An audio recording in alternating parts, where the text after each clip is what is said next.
Hello and great welcome.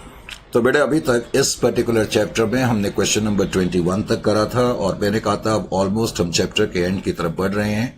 तो question number 22 को आप देखें पहले, क्वेश्चन नंबर 22, और ये भी मॉड्यूल का क्वेश्चन है। क्वेश्चन नंबर 22 में कहता है कि H limited purchased 80% shares of S limited on 1 जनवरी 2023 फॉर 1,40,000।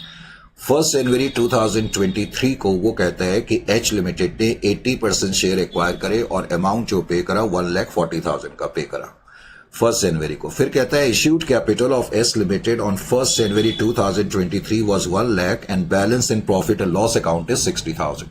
और कहता है जिस दिन कंट्रोल हासिल हुआ या 1 जनवरी को सब्सिडियरी कंपनी के शेयर कैपिटल में 1 लाख और प्रॉफिट एंड लॉस अकाउंट में 60,000 का बैलेंस था। अब उसने ये भी दिया कि during the year ended 31st of December 2023 S limited earned A profit of 20,000 at the year and. अब उसने हमें क्या कहानी दी, उसने ये भी बताया कि सब्सिडियरी कंपनी ने इस पूरे साल में, इसका मतलब जो अब की बार अकाउंटिंग ईयर है वो कैलेंडर ईयर है, उसने कहा for the year ended 31st of December 2023 S limited earned A profit of 20,000 at the year and and declared and paid A dividend of 15,000। पहले तो कहता है इस पूरे साल में सब्सिडियरी कंपनी ने 20,000 का प्रॉफिट कमाया और फिर डिविडेंड डिक्लेयर करा 15,000 का। अब क्वेश्चन की तीन क्वेश्चन है। एक तो कह रहा है माइनॉरिटी का अमाउंट आप कंप्यूट करके बताओ 1 जनवरी 2023 को, यानी कि डेट ऑफ कंट्रोल के दिन और ईयर के एंड के दिन। और कह रहा है आप ये भी पता करें कि क्या गुडविल और कैपिटल रिजर्व है, और कह रहा है डिविडेंड जो है वो किस तरीके से रिकॉर्ड करा जाएगा। ये सारी चीजें तुम्हें क्वेश्चन में दी हुई है। Is it clear to you? अच्छा जी, तो सबसे पहले तो इस केस में अब जगह ये मैंने यहीं पर इस क्वेश्चन को सॉल्व कर दिया, आप यहीं पर इसको देखें। सबसे पहले तो इस क्वेश्चन को समझने के लिए आप ये बताएं मुझे कि जिस दिन मैंने कंट्रोल हासिल करा यानी कि 1 जनवरी, लीजिए जी, करेक्ट, क्वेश्चन नंबर 22 की बात चल रही है और इस केस में ईयर की बिगनिंग 1/1/2023 से हो रही है और ईयर का एंड जो है वो 31st of 12/2023 को है। जैसा कि क्वेश्चन में दिया हुआ था इसी दिन डेट ऑफ कंट्रोल या डेट ऑफ एक्विजिशन भी है। उसने ये भी दिया था कि 80% कंट्रोल हमने एक्वायर करा है और 80% कंट्रोल एक्वायर करने के लिए हमने जो प्राइस पे करा है यानी कि जो हमारी कॉस्ट ऑफ इन्वेस्टमेंट है वो उसने दिया हुआ है कि 1,40,000 की। कितने की है? 1,40,000 की हमारी कॉस्ट ऑफ इन्वेस्टमेंट है। फिर क्वेश्चन में यह भी दिया है कि जिस दिन तुमने कंट्रोल एक्वायर करा सब्सिडियरी कंपनी की जो शेयर कैपिटल है उस दिन 1 लाख है और प्रॉफिट एंड लॉस अकाउंट में इतना बैलेंस है। सब्सिडियरी कंपनी की शेयर कैपिटल 1 लाख की है और प्रॉफिट एंड लॉस अकाउंट में on the date of acquisition के दिन प्रॉफिट एंड लॉस अकाउंट में 60,000 का बैलेंस है। अब उसने ये भी कहा कि इस पूरे साल में सब्सिडियरी कंपनी ने, उसने ये भी बताया कि इस पूरे साल में सब्सिडियरी कंपनी ने 20,000 का प्रॉफिट कमाया। पहले तो क्वेश्चन ये कह रहा है और फिर ये भी उसने बताया कि ईयर के एंड में सब्सिडियरी कंपनी ने एक डिविडेंड भी पे करा है 15,000 का। क्वेश्चन की जो मेन कहानी है वो ये है। अब अगर मैं आपसे पूछूं इस क्वेश्चन में, पहला जो मेरा आपसे क्वेश्चन है वो कि ईयर के एंड में प्रॉफिट एंड लॉस अकाउंट में क्लोजिंग बैलेंस कितना है, करेक्ट? तो आप closing balance profit and loss account का मुझे कैसे बताएंगे? Closing balance of profit and loss account, year के एंड में प्रॉफिट एंड लॉस अकाउंट का क्लोजिंग बैलेंस अगर मैं आपसे पूछूं कितना है तो आप मुझे कैसे बताएंगे? सर हम बताते हैं और आप लिखना शुरू करो। तो बताओ फिर फटाफट। सर लिखो opening balance 60,000, right? Opening balance दिया हुआ है 60,000। सर इस साल प्रॉफिट 20,000 का जो हमने अर्न करा है ना वो इसमें ऐड कर दो। बिल्कुल ठीक है। अगर सब्सिडियरी कंपनी ने इस पूरे साल में 20,000 का प्रॉफिट कमाया तो लॉजिकली क्लोजिंग बैलेंस 80,000 होना चाहिए। लेकिन ये 80,000 का प्रॉफिट एंड लॉस अकाउंट का जो क्लोजिंग बैलेंस है ना ये बिफोर डिविडेंड है, जबकि बैलेंस शीट में उसने लिखा है कि प्रॉफिट कमाने के बाद हमने 15,000 का डिविडेंड भी पे करा। यानी कि जब मैं इस साल की बैलेंस शीट बनाता अगर या सब्सिडियरी कंपनी की बैलेंस शीट दी होती तो प्रॉफिट एंड लॉस अकाउंट का जो क्लोजिंग बैलेंस लिखा होता वो 18,000 नहीं लिखा होता, वो 65,000 का बैलेंस लिखा होता। बात समझ में आ गई? यानी कि अब आप मान के ये चलेंगे कि क्लोजिंग बैलेंस जो है वो 65,000 रुपीज का है। Is it clear to you और नॉट? तो ये तो मैंने क्वेश्चन का एनालिसिस करा। उसके बाद नॉर्मली हम क्या करते हैं सर, उसके बाद हम क्वेश्चन को सॉल्व करते हैं और उसमें लिखते हैं डिग्री ऑफ कंट्रोल कितना है। तो डिग्री ऑफ कंट्रोल 80% और 20% है। हमने सारे क्वेश्चन एक ही फॉर्मेट से एक ही तरीके से सॉल्व करे हैं। उसके बाद फिर नॉर्मली हम लोग क्या करते हैं सर, हम बताते हैं, आप लिखो तो फटाफट बताना शुरू करो फिर। तो प्रॉफिट और लॉस अकाउंट का एनालिसिस, ठीक है, प्रॉफिट और लॉस अकाउंट का एनालिसिस करते हैं। तो एनालिसिस करने के लिए मैंने क्लोजिंग बैलेंस आपसे पूछा कितना है, बताओ क्लोजिंग बैलेंस कितना है। सर क्लोजिंग बैलेंस 65,000 का है, जो आपने ही बताया था, राइट। मैंने ही बताया कि प्रॉफिट और लॉस अकाउंट का क्लोजिंग बैलेंस 65 है। अब इस क्वेश्चन में आपको इस चीज का भी ध्यान रखना है कि जो सब्सिडियरी कंपनी ने ये डिविडेंड पे करा है, जो सब्सिडियरी कंपनी ने ये डिविडेंड दिया हुआ है कि हमने पे करा, तो ये डिविडेंड क्या प्री एक्विजिशन है? क्या क्वेश्चन में दिया है कि डिविडेंड लास्ट ईयर के लिए पे हुआ है? नहीं। क्या क्वेश्चन में ये दिया हुआ है कि हमने बिगनिंग के प्रॉफिट से ये डिविडेंड पे करा है? नहीं। जब ये दोनों चीजें गिवन नहीं होती हैं तो इसका मतलब dividend out of during the year profits पे करा गया है। और अगर dividend out of during the year profit पे करा गया है तो मैंने आपको बताया था दो ट्रीटमेंट होते हैं। एक तुम क्लोजिंग बैलेंस में ऐड करते हैं और जो रिस्पेक्टिव शेयर होंगे होल्डिंग कंपनी के और माइनॉरिटी के, वो उनके क्लेम में से माइनस करे जाएंगे। तो क्लोजिंग बैलेंस में आप सबसे पहले तो इसको ऐड कर दो, डिविडेंड का अमाउंट। तो डिविडेंड का अमाउंट अब तुमने ऐड कर दिया, क्योंकि तुमने देखा ये जो बैलेंस है आफ्टर डिविडेंड है। अब डिविडेंड का बैलेंस ऐड करने के पीछे मैंने पहले भी लॉजिक बताया था। डिविडेंड का अमाउंट 15,000 था ना, हाँ। तो मैंने पहले भी लॉजिक बताया था कि हम ये देखना चाहते हैं कि अगर हमने डिविडेंड ऐड नहीं करा होता तो क्लोजिंग बैलेंस कितना होता। तो 80,000 तुम्हारा क्लोजिंग बैलेंस है, उसमें से आप ओपनिंग बैलेंस माइनस करोगे तो ओपनिंग बैलेंस आपका कितना आ गया? सर ओपनिंग बैलेंस हमारा जो है वो 60,000 का है। तो इसका मतलब सब्सिडियरी कंपनी ने इस पूरे साल में 20,000 का प्रॉफिट कमाया। अब इस 20,000 के प्रॉफिट में से प्री एक्विजिशन प्रॉफिट तो कुछ भी नहीं होगा, क्योंकि सारा का सारा अकाउंटिंग पीरियड पोस्ट एक्विजिशन है, क्योंकि हमने ईयर की बिगनिंग में कंट्रोल हासिल करा है। सारा का सारा पीरियड जो है वो पोस्ट एक्विजिशन पीरियड है ना, बिगनिंग में तुमने कंट्रोल हासिल कर लिया, तो इसलिए ये सारा का सारा अमाउंट कहां जाएगा? पोस्ट में चला जाएगा। उसके बाद फिर हम क्या करते हैं स्टेप नंबर 3 में? स्टेप नंबर 3 में, हाँ जी, फटाफट आपने ही बताना है। कालिंदी उप्रेती देहरादून से कहती हैं sir net assets, okay fine. तो नेट एसेट्स फाइंड करने हैं तो उसके लिए हम एनालिसिस टेबल बनाते हैं। तो हमने एनालिसिस टेबल बनाया। तो एनालिसिस टेबल का मतलब ही है कि statement showing net assets of subsidiary company on the date of acquisition. तो on the date of acquisition के दिन सब्सिडियरी कंपनी के नेट एसेट्स कितने हैं, इसके लिए हम ये देखते हैं कि सब्सिडियरी कंपनी की शेयर कैपिटल कितनी है। बताओ जरा सब्सिडियरी कंपनी की शेयर कैपिटल। क्वेश्चन की शुरुआत में ही लिखा था कि 1 लाख है जिस दिन हमने कंट्रोल एक्वायर करा, और उस दिन प्रॉफिट एंड लॉस अकाउंट में 60,000 है, क्योंकि ईयर की बिगनिंग में हमने करा और ईयर की बिगनिंग का बैलेंस दिया है। बस दो ही चीजें थी। तो 1,60,000 इसका मतलब नेट एसेट्स थे सब्सिडियरी कंपनी के जिस दिन हमने कंट्रोल एक्वायर करा। उस नेट एसेट्स के में एच लिमिटेड का हिस्सा कितना होगा और माइनॉरिटी का हिस्सा कितना होगा? 80% हमारा हिस्सा है, तो 32 तो इनका आ जाएगा, 128 हमारा आ जाएगा। 80% 128 और इनका आ जाएगा 32, अगर मैं गलत नहीं हूं तो, करेक्ट, 1/5 4/5। उसके अलावा जब ये टेबल हम बनाते हैं तो इसमें post acquisition PNL, general reserve वगैरह भी हम लिखते हैं। तो पीएनएल ड्यूरिंग द ईयर में जो प्रॉफिट कमाया गया वो सारा का सारा पोस्ट था, उसमें हमारा हिस्सा 80% 16,000 हो जाएगा और माइनॉरिटी का हिस्सा 4,000 हो जाएगा। Is it clear to you? उसके अलावा फिर हम स्टेप नंबर 4 में गुडविल कैपिटल रिजर्व कंप्यूट करेंगे। गुडविल और कैपिटल रिजर्व कंप्यूट करने के लिए हम क्या करते हैं, फटाफट आंसर्स आने चाहिए, करेक्ट। अर्णव घोष कलकत्ता से कहते हैं सर फटाफट इन्वेस्टमेंट लिख दो। ठीक है, cost of investment, cost of investment हमने लिख दी। कॉस्ट ऑफ इन्वेस्टमेंट 1,40,000 है जो कि शुरू में गिवन थी। उसके बाद मैं क्या करूं,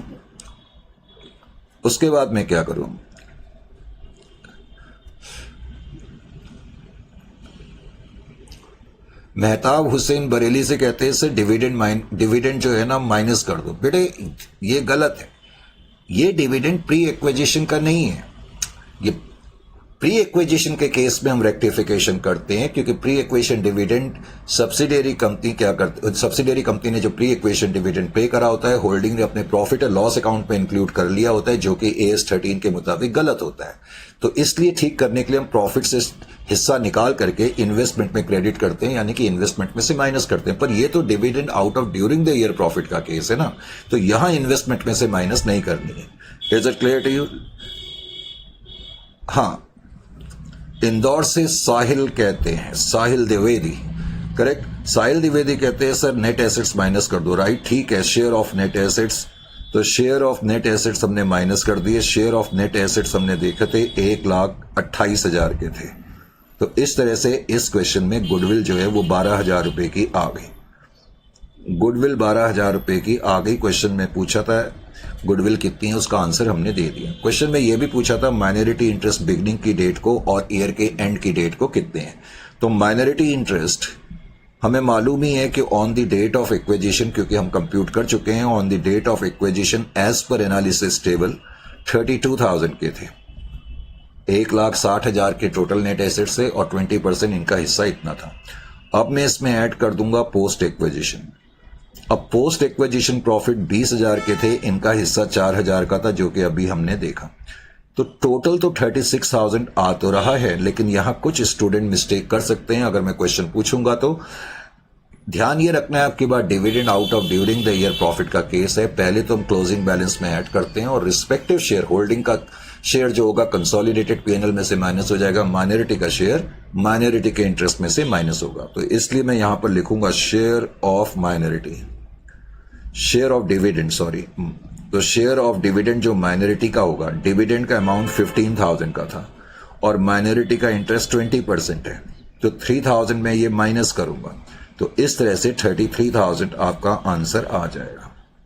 तो इस क्वेश्चन में 3 चीजें पूछी थी उसने। एक तो उसने पूछा था कि ईयर की बिगनिंग में माइनॉरिटी इंटरेस्ट कितना है, 32, ईयर के एंड में कितना है, 33, और गुडविल या कैपिटल रिजर्व। तो इस क्वेश्चन में गुडविल या कैपिटल रिजर्व है।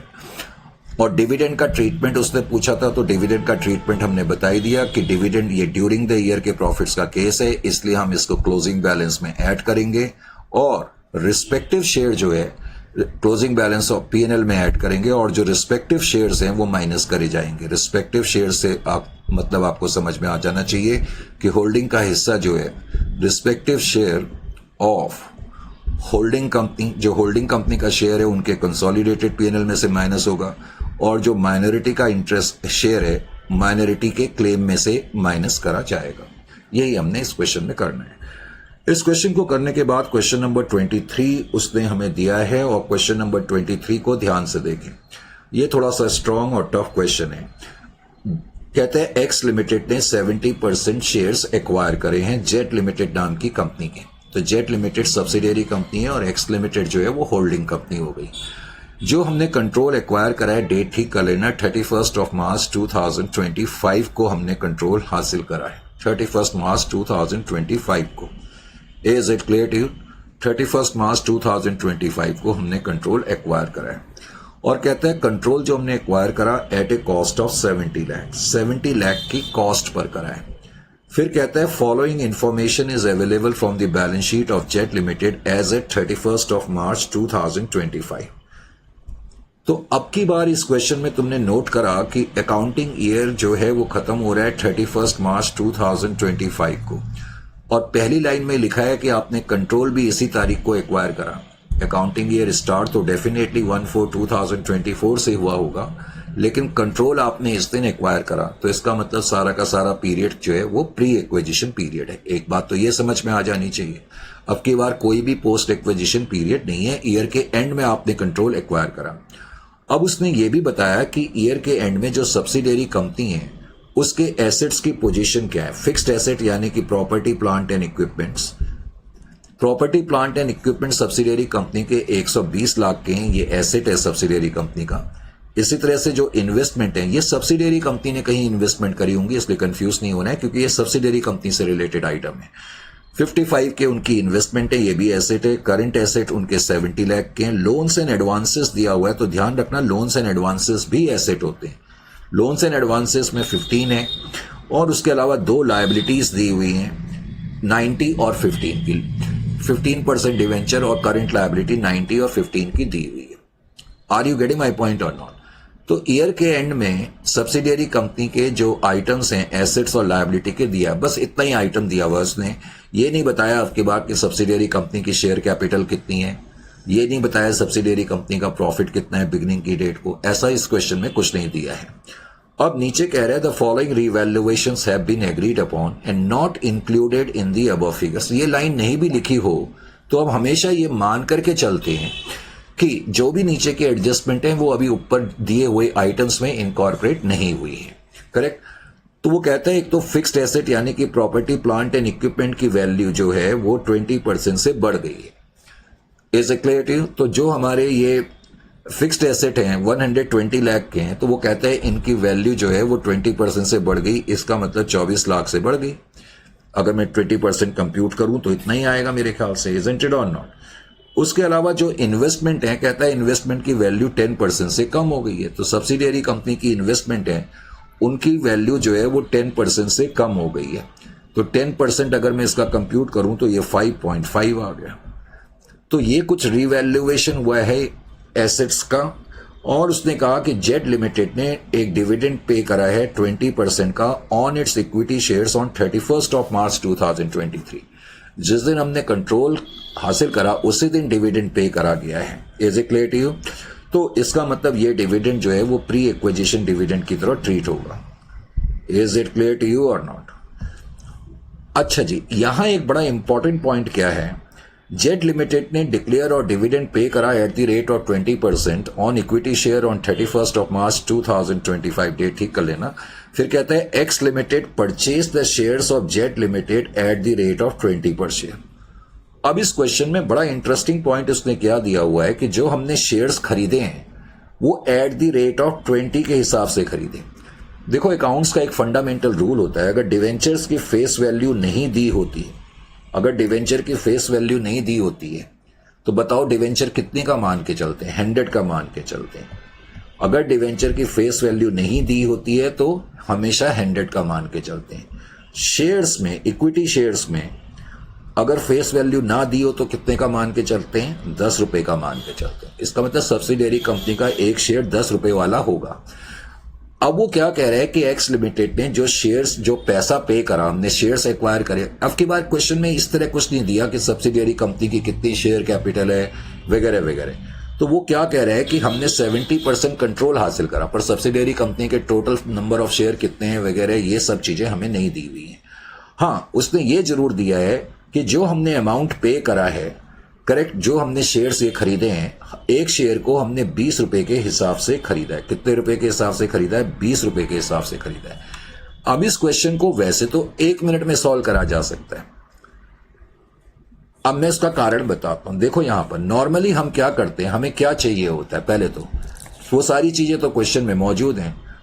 अगर हम देखें तो हमें डिग्री ऑफ कंट्रोल चाहिए होता है, करेक्ट। और क्वेश्चन में भी तुम्हें सिर्फ गुडविल और कैपिटल रिजर्व कंप्यूट करना है, ये लास्ट में लिखा हुआ है, करेक्ट। मॉड्यूल में के ये शुरुआती क्वेश्चंस हैं जो शुरू में मॉड्यूल में दिए हुए थे, उनको हम बाद में इसीलिए कर रहे हैं कि अब इनको करना तुम्हारे लिए आसान है। लेकिन ये क्वेश्चन थोड़ा सा ट्रिकी है वाकई में, इसको ध्यान दें। अब डिग्री ऑफ कंट्रोल हासिल करने के लिए हम यही तो देखते हैं कि हमने कितना स्टेक्स एक्वायर करा। 70% है तो 30%, ये तो क्वेश्चन में दिया ही हुआ है। Are you getting my point और नॉट?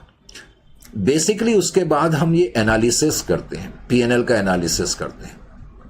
सब्सिडियरी कंपनी के जो रिजर्व एंड सरप्लस होते हैं उनका एनालिसिस करते हैं। लेकिन इस क्वेश्चन में ये नहीं दिया हुआ है सब्सिडियरी कंपनी का प्रॉफिट बिगनिंग की डेट को कितना है, एंड की डेट को कितना है।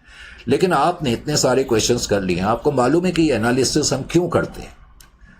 ये एनालिसिस हम इसलिए करते हैं ताकि हमें ये पता लगे कि on the date of acquisition को सब्सिडियरी कंपनी के नेट एसेट्स कितने हैं। On the date of acquisition को सब्सिडियरी कंपनी के नेट एसेट्स कितने हैं।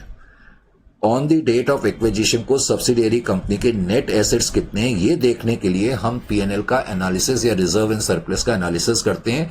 क्योंकि उस एनालिसिस को करके हमें ये पता लग जाता है कि on the date of control के दिन पीएनएल में कितना बैलेंस था, जनरल रिजर्व में कितना बैलेंस था, और शेयर कैपिटल का बैलेंस हमें पता रहता है। तो हमारे पास इक्विटी आ जाती है जिससे हमें पता लग जाता है सब्सिडियरी कंपनी के नेट एसेट्स कितने हैं। तो on the date of acquisition को नेट एसेट्स फाइंड करने के लिए हमें इसकी जरूरत पड़ती है, पर इस क्वेश्चन में तुम्हें एनालिसिस करने के लिए कुछ चीजें मौजूद ही नहीं है। तुम्हें कोई closing balance profit and loss account का नहीं दिया, तुम्हें कोई ओपनिंग बैलेंस नहीं दिया, तो तुम on the date of acquisition को नेट एसेट्स कैसे फाइंड करोगे? याद करो पहली क्लास मैंने तुम्हें यह बताया था कि नेट एसेट्स का बेसिकली मतलब क्या होता है, अगर आपको याद हो तो, और ये तुमने पहली क्लास में अकाउंट्स में अपनी पढ़ा है। नेट एसेट्स का मतलब एसेट्स माइनस लायबिलिटी होता है। मैंने ये भी बताया था सब्सिडियरी कंपनी के नेट एसेट्स फाइंड करने के लिए हम लोग इस अप्रोच के बजाय इक्विटी अप्रोच का यूज करेंगे। इक्विटी अप्रोच का मतलब वही शेयर कैपिटल प्लस रिजर्व्स होता है। और मैंने ये भी बताया था कि हम ऐसा क्यों करते हैं, हम इस अप्रोच को क्यों प्रेफर करते हैं, क्योंकि इस अप्रोच से ईयर के एंड के दिन तो एक नेट एसेट्स पता लग सकते हैं इस अप्रोच से, नेट एसेट्स अप्रोच से। लेकिन अगर कंट्रोल की डेट बिगनिंग की है या अकाउंटिंग ईयर के बीच में कहीं है, तब मैं इस अप्रोच का यूज नहीं कर सकता। जबकि इक्विटी अप्रोच से हम किसी भी तारीख को नेट एसेट्स फाइंड आउट कर सकते हैं, यह मैंने बताया था। अब इस क्वेश्चन में ध्यान से देखें कि आपने कंट्रोल कब एक्वायर करा, आपने ईयर के एंड में कंट्रोल एक्वायर करा है ना। तो ईयर के एंड में जब मैंने कंट्रोल एक्वायर करा है तो उस दिन नेट एसेट्स फाइंड करने के लिए मैं क्या करूंगा, ये जो एसेट्स दिए हुए हैं इसमें से मैं ये लायबिलिटी माइनस कर दूंगा तो मेरे पास नेट एसेट्स आ जाएंगे, तो मुझे और चीज की जरूरत ही नहीं है। Are you getting my point और नॉट? तो इस क्वेश्चन में ये चीज इंपॉर्टेंट थी जो तुम्हें समझना है। तो हाँ, जब तुम ये एसेट्स को देखोगे तो एसेट्स, क्योंकि ये जो एसेट्स हैं ईयर के एंड में अभी तक इसमें ये चीजें इनकॉर्पोरेट नहीं हुई हैं, तो ये चीजें तुम्हें इनकॉर्पोरेट करनी पड़ेगी। जैसे कि इस क्वेश्चन को अगर मैं सॉल्व करूंगा, सॉल्व करने के लिए मुझे थोड़ी जगह चाहिए, तो मैं थोड़ा स्पेस ले लूं, फिर मैं आपको इसको जरा प्रॉपरली करके बता दूं।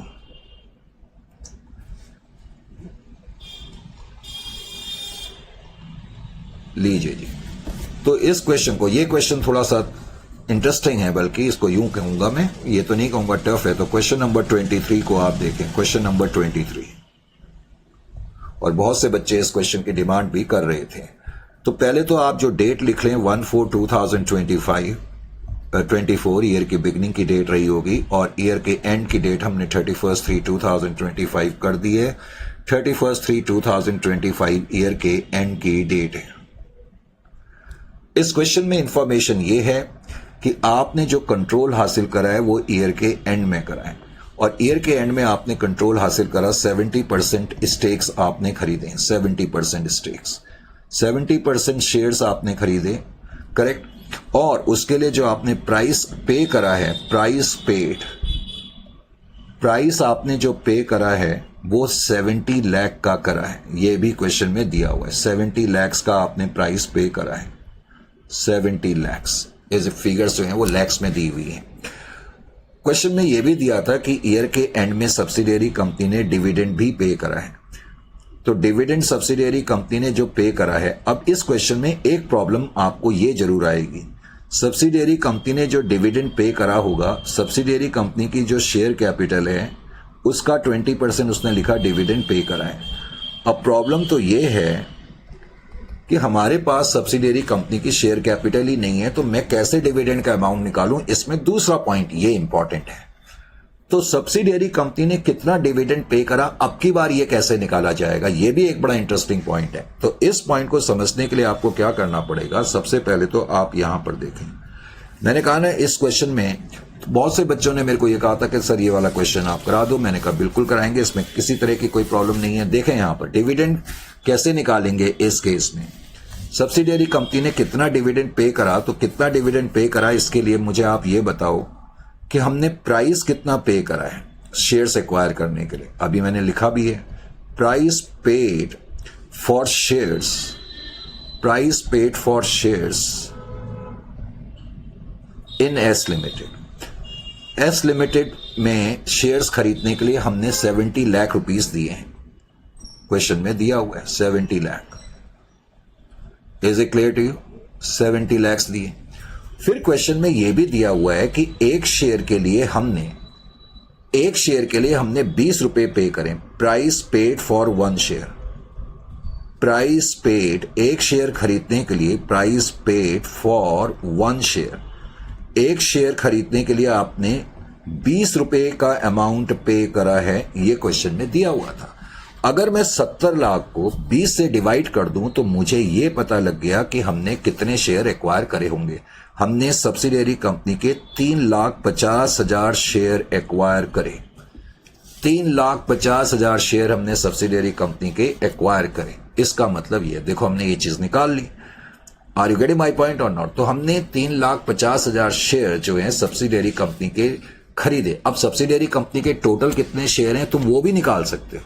वो कैसे निकाल सकते हैं, हालांकि उसकी जरूरत नहीं है, लेकिन मैं तुम्हें वो भी बता रहा हूं। जहां मैंने तुम्हें इतनी चीजें बता दी वो भी बता देता हूं। देखो यहां पर, बिकॉज आपने सब्सिडियरी कंपनी के 70% शेयर खरीदे ना, 70% आपने सब्सिडियरी कंपनी के 70% शेयर खरीदे, तो सब्सिडियरी कंपनी के जितने भी शेयर, नंबर ऑफ शेयर रहे होंगे उसको मैं एक्स मान लेता हूं। मान लेते हैं सब्सिडियरी कंपनी के जो शेयर्स थे, नंबर ऑफ शेयर्स, उसको मैंने एक्स मान लिया। तो सब्सिडियरी कंपनी के जितने भी शेयर हैं उसका 70% आपने खरीदा, और अभी अभी आपको पता लग गया कि वो 70% इज इक्वल टू 3,50,000 कि नहीं? तो इसका मतलब सब्सिडियरी कंपनी के कितने शेयर्स हुए होंगे, टोटल कितने शेयर हैं ये भी आपने निकाल लिया। इनटू 100/70 कर करके आपको ये भी पता लग गया कि सब्सिडियरी कंपनी के टोटल नंबर ऑफ शेयर कितना आ जाएगा, 5 लाख आ जाएगा। 5 से चला जाएगा तो 5 लाख। इसका मतलब सब्सिडियरी कंपनी के टोटल नंबर ऑफ शेयर्स भी आपने निकाल लिए। 5 लाख सब्सिडियरी कंपनी के टोटल नंबर ऑफ शेयर है। अब आप चेक भी कर सकते हो, सब्सिडियरी कंपनी के total number of share 5 lakh हैं, तो उसका 70% आपने खरीदे, तो 70% 5 लाख का 3,50,000 होता है। तो इसका मतलब ये जो आया हमारे पास, ये एब्सोल्युटली करेक्ट आया। Is it clear to you? तो सब्सिडियरी कंपनी के नंबर ऑफ शेयर्स भी आपने निकाल दिए। Is it clear? तो खैर, अब मेन चीज मैं जो आपसे पूछ रहा था, अब वो कहता है सब्सिडियरी कंपनी ने जो डिविडेंड पे करा है, उसने क्या लिखा है, सब्सिडियरी कंपनी ने जो डिविडेंड पे करा 20% का डिविडेंड पे करा है। 20% का डिविडेंड पे करा है। तो dividend paid by subsidiary company, dividend subsidiary company ने जो पे करा 20% पे करा। अब देखो यहां पर face value of 1 share, subsidiary company का जो एक शेयर है, मैंने कहा ना क्वेश्चन में उसकी फेस वैल्यू दी नहीं है, तो आप क्या मान के चलेंगे, 10 रुपए मान के चलेंगे।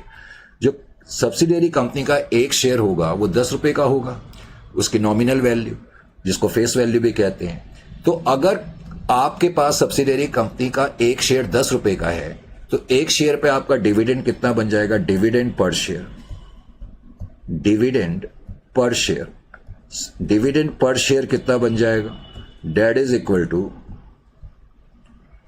20% ऑफ 10, 20% ऑफ ₹10। तो इसका मतलब सब्सिडियरी कंपनी ने एक शेयर पे 2 रुपए का डिविडेंड पे करा है। आप ऐसे भी देख सकते थे, सब्सिडियरी कंपनी के share cap, total number of share आपको पता लग गया, और एक शेयर 10 का है, तो टोटल वर्थ उनके शेयर कैपिटल का 50 लाख है। आप सीधा 50 लाख का 20% कंप्यूट कर लो, तब भी आपको पता लग जाएगा टोटल डिविडेंड कितना पे करा। खैर, अब हमको ये तो पता लग गया कि सब्सिडियरी कंपनी ने एक शेयर पे 2 रुपए का डिविडेंड पे करा। तो एच को कितना डिविडेंड मिला होगा, dividend of H limited, dividend received. तो हमें कितना डिविडेंड मिलेगा भाई, हमारे पास 3,50,000 शेयर हैं, और एक शेयर पे अभी अभी मैंने कहा डिविडेंड 2 रुपए के हिसाब से मिल रहा है, तो हमारे हिस्से का डिविडेंड इसका मतलब 7 लाख रुपए का होगा। और इस डिविडेंड को हमने अपने प्रॉफिट एंड लॉस अकाउंट पे इंक्लूड कर लिया होगा, जो कि एज पर AS 13 गलत ट्रीटमेंट हो गया। हमने इसको किस में इंक्लूड करना चाहिए था, इन्वेस्टमेंट अकाउंट में इंक्लूड करना चाहिए था। तो वो रेक्टिफिकेशन हम कर देंगे। Is it clear to you और नॉट? समझ में आ गया? तो इस क्वेश्चन में अगर मैं ये क्वेश्चन, क्योंकि गुडविल कंप्यूट करनी है, अगर मैं इस क्वेश्चन को कंप्यूट करूं नॉर्मल सर्कमस्टेंसेस में, हम यही देखते हैं सबसे पहले तो डिग्री ऑफ कंट्रोल कितना है। तो डिग्री ऑफ कंट्रोल तो आपको पता लग ही गया, डिग्री ऑफ कंट्रोल 70% शेयर आपके पास है, तो माइनॉरिटीज के पास इसका मतलब 30% होंगे। उसके बाद स्टेप नंबर 2 में जनरली हम क्या करते हैं, एनालिसिस करते हैं। नॉर्मली हम एनालिसिस करते हैं, पर मैंने कहा इस क्वेश्चन में तुम्हें एनालिसिस करने की जरूरत नहीं है। इस क्वेश्चन में तुम डायरेक्टली नेट एसेट्स कंप्यूट कर सकते हो। Net assets on the date of acquisition. Net assets on the date of acquisition कैसे कंप्यूट करेंगे? On the date of acquisition, on the date of acquisition, जो कि ईयर के एंड की date है, याद रखना। अब ईयर के एंड में इस केस में तुम एसेट्स माइनस लायबिलिटी का अप्रोच यूज करोगे। सब्सिडियरी कंपनी के जो एसेट्स तुम्हें दिए हुए हैं, सब्सिडियरी कंपनी के फिक्स्ड एसेट या प्रॉपर्टी प्लांट एंड इक्विपमेंट। अब क्वेश्चन में फिक्स्ड एसेट लिखा है, तो इस वैसे आजकल तुम्हें मालूम ही है कि फिक्स्ड एसेट को प्रॉपर्टी प्लांट एंड इक्विपमेंट कहते हैं। सब्सिडियरी कंपनी के जो फिक्स्ड एसेट तुम्हें दिए हुए हैं क्वेश्चन में 120 लाख के हैं। चलो मैं पूरा ही लिख देता हूं, 120 लाख। लेकिन उसकी वैल्यू नीचे लिखा था कि 20% से बढ़ गई है, और उस वक्त मैंने बताया भी था। इसका मतलब जिस दिन हमने कंट्रोल एक्वायर करा, सब्सिडियरी कंपनी के जो फिक्स्ड एसेट हैं वो 144 लाख के रहे, यानी कि ईयर के एंड में सब्सिडियरी कंपनी के फिक्स्ड एसेट जो हैं वो इतने के रहे होंगे। फिर उसके अलावा सब्सिडियरी कंपनी की जो इन्वेस्टमेंट्स हैं, क्वेश्चन में दिया था कि उनकी इन्वेस्टमेंट 55 लाख की है। सब्सिडियरी कंपनी की जो इन्वेस्टमेंट्स है वो 55 लाख रुपीस की गिवन है। अब 55 लाख की जो इन्वेस्टमेंट है वो 10% से फॉल हो गई थी, तो इसका मतलब 5,50,000 से फॉल हो गई। तो इसका मतलब ईयर के एंड के दिन इन्वेस्टमेंट्स में 49,50,000 रुपीस का बैलेंस है। फिर इस क्वेश्चन में सब्सिडियरी कंपनी के करंट एसेट्स दिए हुए हैं। वैसे क्वेश्चन को लिखना चाहिए था current asset other than loans and advances, but anyway current asset जो दिए हुए हैं वो 70 लाख के दिए हुए हैं, उसमें कोई चेंज नहीं है। और लोन्स एंड एडवांसेस दिए हैं, मैंने पहले ही बताया लोन्स एंड एडवांसेस भी एसेट्स होते हैं। लोन्स एंड एडवांसेस 15 लाख के। तो इसका मतलब सब्सिडियरी कंपनी के एसेट्स जिस दिन हमने कंट्रोल एक्वायर करा, बिकॉज ईयर के एंड में करा, तो ईयर के एंड में सब्सिडियरी कंपनी के एसेट्स की वैल्यू जो है 278,50,000 करेक्ट, 278,50,000 या 2,78,50,000 है। उनकी दो लायबिलिटीज भी हैं। अब लायबिलिटीज उनकी एक तो 15% डिवेंचर्स हैं 90 लाख की, 90 लाख की उनके डिवेंचर्स हैं, और उसके अलावा उनकी कुछ करंट लायबिलिटी हैं 50 लाख की, यानी कि 140 लाख की लायबिलिटीज हैं। तो ईयर के एंड में सब्सिडियरी कंपनी के एसेट्स तुम्हें पता लग गए, तुम्हें उनकी लायबिलिटीज भी पता लग गई, तो इस तरह से इनका जो डिफरेंस आ गया वो नेट एसेट्स आ गया। इसका मतलब सब्सिडियरी कंपनी के नेट एसेट्स ईयर के एंड में इतने हैं। Is it clear to you? तो अब हमें बेसिकली इसमें यही पता करना था, और वो हमने पता कर लिया। इसमें किसी तरह का कोई डाउट नहीं होना चाहिए। कोई डाउट है पहले ये बता दो। सर नहीं, किसी तरीके का डाउट नहीं है। अब तुम्हें ये पता लग गया, तो अब सब्सिडियरी कंपनी के नेट एसेट्स तुम्हें पता लग गए, तो शेयर ऑफ एच लिमिटेड, तो एच लिमिटेड का इसमें शेयर कितना होगा अब तुम्हें पहले ये भी पता करना पड़ेगा। तो शेयर ऑफ एच लिमिटेड 70%, तो 70% ऑफ 138,50,000 का 70% मैं कंप्यूट करूंगा तो वो 96,95,000 आएगा। ऑफ कोर्स माइनॉरिटी का इंटरेस्ट भी आएगा, पर इस क्वेश्चन में माइनॉरिटी का इंटरेस्ट पूछा नहीं, वो तुम कंप्यूट कर सकते हो 30% ऑफ दिस। इस क्वेश्चन में सिर्फ गुडविल पूछी है, तो अब मैं गुडविल या कैपिटल रिजर्व निकाल सकता हूं। तो गुडविल और कैपिटल रिजर्व निकालने के लिए मुझे क्या करना होगा? जो हमने इन्वेस्टमेंट करी है, क्वेश्चन में दिया ही था कि हमने 70 लाख रुपए पे करे, और वैसे तुम कंप्यूट भी कर सकते हो। तुमने 3,50,000 शेयर खरीदे और तुमने हर शेयर के लिए 20 रुपए पे करे, तो 70 लाख। लेकिन ध्यान ये रखना, शेयर ऑफ डिविडेंड माइनस करना मत भूलना। तो शेयर ऑफ डिविडेंड तुम्हें माइनस करना पड़ेगा। Share of dividend, subsidiary company ने जो डिविडेंड पे करा था उसमें जो हमारा शेयर था वो 7 लाख था। हमने पहले ही देखा, क्योंकि 3,50,000 शेयर थे हमारे, और हर शेयर पे हमें 2 रुपए के हिसाब से डिविडेंड मिला।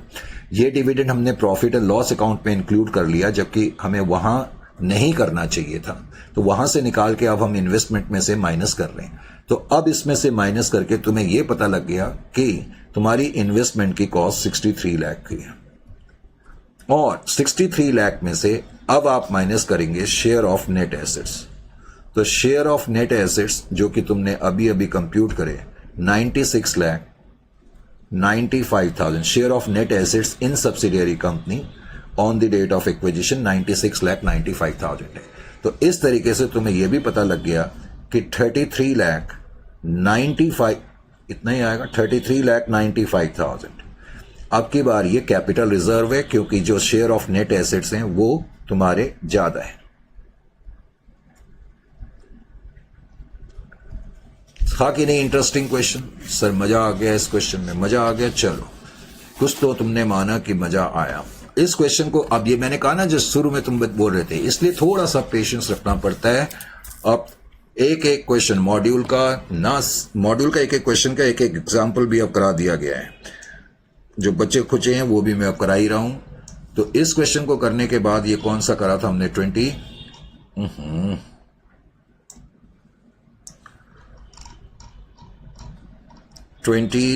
करा था। 24 को भी देख ही लो। 24 में वैसे मेरे कराने लायक तो कुछ लग नहीं रहा। 24 में कह रहा है कि एच लिमिटेड नाम की जो कंपनी है उसने 3,000 शेयर्स एक्वायर करे हैं एस लिमिटेड में at a cost of 4,80,000 on 31/7/2023 को करें। फिर कहता है the capital of S Limited consisted of 5,000 shares of 100 each fully paid. तो सब्सिडियरी कंपनी की जो शेयर कैपिटल है वो 5 लाख है। फिर कह रहा है profit and loss account of this company for 2023 showed an opening balance of 1,25,000। तो ओपनिंग बैलेंस तो 1,25,000 है सब्सिडियरी कंपनी का, और प्रॉफिट उन्होंने अर्न करा इस साल 3 लाख का। फिर ये वैसे ही क्वेश्चन है जो मैंने अभी क्वेश्चन नंबर 22 कराया था, और कह रहा है at the end it declared A dividend of 40%। वैसे तो क्वेश्चन में सिर्फ यही कह रहा है कि record the entry in the books of H Limited in respect of dividend, assume calendar year as the financial year. अब उसने लास्ट में ये बोला एज्यूम करना है कि कैलेंडर ईयर फाइनेंशियल ईयर है।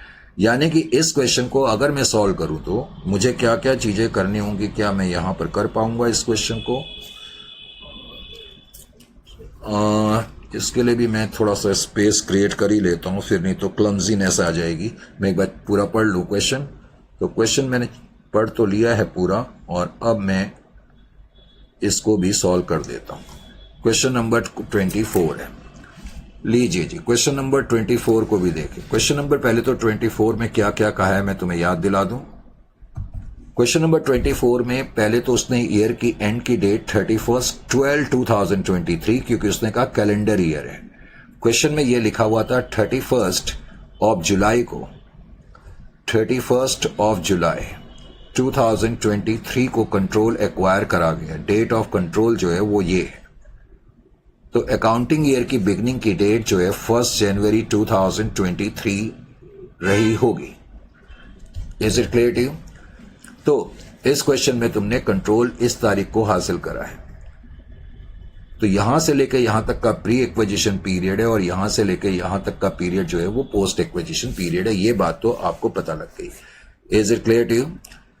कंट्रोल आपने कब एक्वायर करा है? 31/7/2023 को। उसने ये भी बताया कि जिस दिन आपने कंट्रोल एक्वायर करा उस दिन जो शेयर कैपिटल थी सब्सिडियरी कंपनी की, उसने बताया सब्सिडियरी कंपनी की 5,000 शेयर 100 रुपए के हिसाब से। Is it clear to you? Question number 24 में कहता है 5,000 शेयर हैं 100 रुपए के हिसाब से। अच्छा जी, फिर उसने ये भी लिखा कि तुमने जो शेयर्स एक्वायर करे, शेयर्स एक्वायर्ड, तुमने 3,000 शेयर एक्वायर करें। क्वेश्चन में जो लिखा हुआ है कि तुमने 3,000 शेयर्स एक्वायर करें, शेयर्स एक्वायर्ड 3,000। और क्वेश्चन में यह भी लिखा है कि जो आपने प्राइस पे करा है वो 4,80,000 रुपए का पे करा है, ₹4,80,000। 4,80,000। क्वेश्चन में एक इंपॉर्टेंट पॉइंट ये था कि प्रॉफिट एंड लॉस अकाउंट में बिगनिंग की डेट को जो बैलेंस था वो 1,25,000 का था। 1,25,000 का बैलेंस बिगनिंग की डेट को था, ये क्वेश्चन में दिया हुआ है। और क्वेश्चन में ये भी दिया हुआ है, जस्ट वेट, क्वेश्चन में ये दिया है कि बिगनिंग का जो प्रॉफिट है ये तो दिया ही था। क्वेश्चन में ये भी दिया था कि सब्सिडियरी कंपनी ने इस पूरे साल में 3 लाख का प्रॉफिट कमाया। क्वेश्चन में ये भी दिया है कि इस साल उन्होंने 3 लाख का प्रॉफिट कमाया, लेकिन उन्होंने ये भी बताया कि सब्सिडियरी कंपनी ने जो 3 लाख का प्रॉफिट कमाया तो उसने ये बताया ईयर एंड में उन्होंने डिविडेंड भी पे कराया 40%। डिविडेंड पेड, सब्सिडियरी कंपनी ने डिविडेंड पे करा 40% का। अब सब्सिडियरी कंपनी ने डिविडेंड पे करा 40% का, तो 40% ऑफ 5 लाख, सब्सिडियरी कंपनी की शेयर कैपिटल 5 लाख की, तो टोटल डिविडेंड कितना हो गया? 2 लाख रुपए का। काफी ज्यादा डिविडेंड बन रहा है। एनीवे 2 लाख रुपए का डिविडेंड हो गया। ये जो डिविडेंड है out of during the year profit माना जाएगा।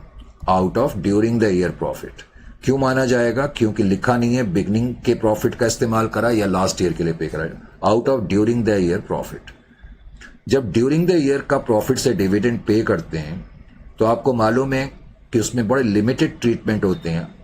एक तो हम closing balance of profit and loss account में ऐड करेंगे और रिस्पेक्टिव शेयर जो है वो माइनस कर देंगे। ये क्वेश्चन की कहानी थी और ये क्वेश्चन बिल्कुल वैसे ही है जैसा कि अभी कुछ लम्हा पहले मैंने आपको कराया था। Is it clear to you? तो सबसे पहले 22 मतलब मैंने जो कराया था, तो डिग्री ऑफ कंट्रोल मुझे बताने की जरूरत नहीं होनी चाहिए। तो डिग्री ऑफ कंट्रोल का मतलब है सब्सिडियरी कंपनी में कंट्रोल आपका और माइनॉरिटीज का कितना है। आपके 3000 शेयर्स हैं, माइनॉरिटीज के 2000 शेयर हैं, तो रेशियो 3:2 है, 3/5 2/5। उसके अलावा पीएनएल एनालिसिस। अब पीएनएल का एनालिसिस हमने करा तो सब्सिडियरी कंपनी के बारे में हमें क्या पता लगा? पहले तो मुझे उसका क्लोजिंग बैलेंस निकालना है। सब्सिडियरी का क्लोजिंग बैलेंस सब्सिडियरी कंपनी का कितना रहा होगा, यानी कि अगर हमें बैलेंस शीट फॉर्मेट में दिया रहता तो सब्सिडियरी कंपनी ने प्रॉफिट एंड लॉस अकाउंट का बैलेंस शीट में कितना लिखा होता। देखो सब्सिडियरी कंपनी का ओपनिंग बैलेंस जो है क्वेश्चन में हमें दिया है 1,25,000 है, ये हमें दिया हुआ है कि नहीं? और उसने ये भी दिया है कि ड्यूरिंग द ईयर में हमने जो प्रॉफिट कमाया, ड्यूरिंग द ईयर में जो हमने प्रॉफिट कमाया वो 2 लाख का प्रॉफिट कमाया, ये भी हमें दिया है। लेकिन उसने ये भी तो दिया है ना कि 2 लाख कमाने के बाद ईयर के एंड में सब्सिडियरी कंपनी ने डिविडेंड भी पे करा है।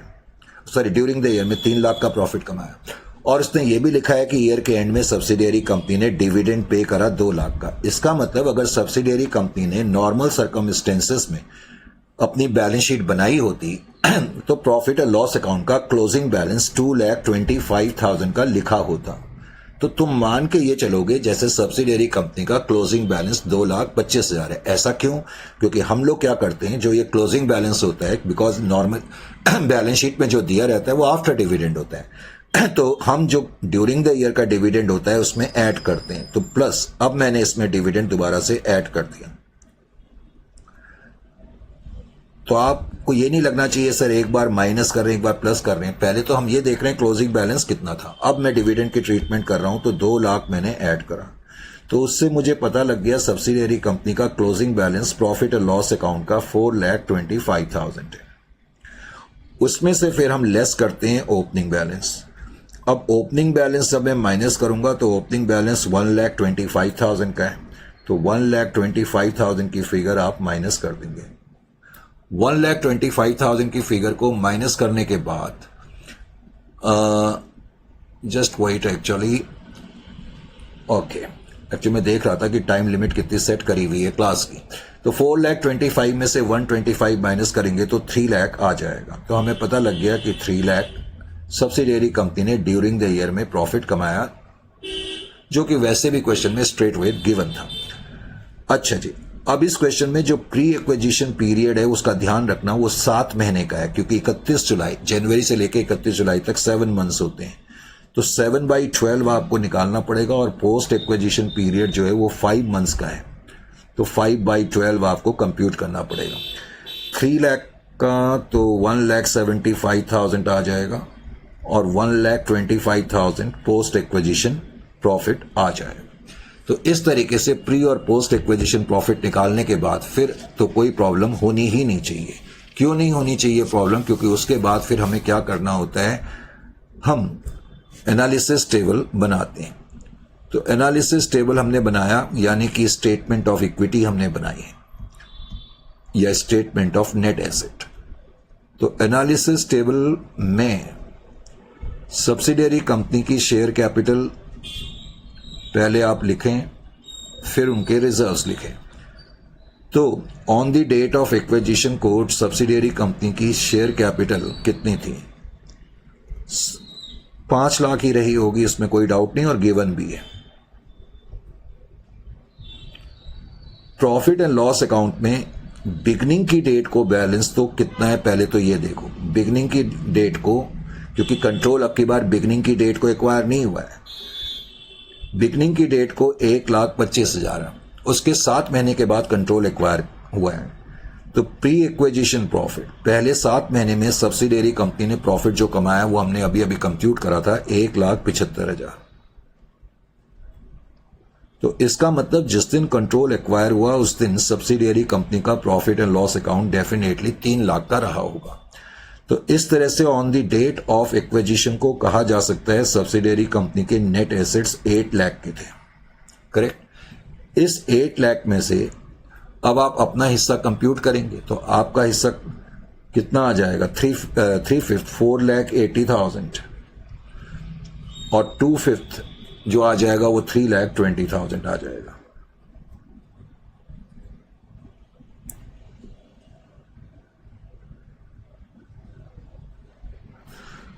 उसके बाद फिर आप post acquisition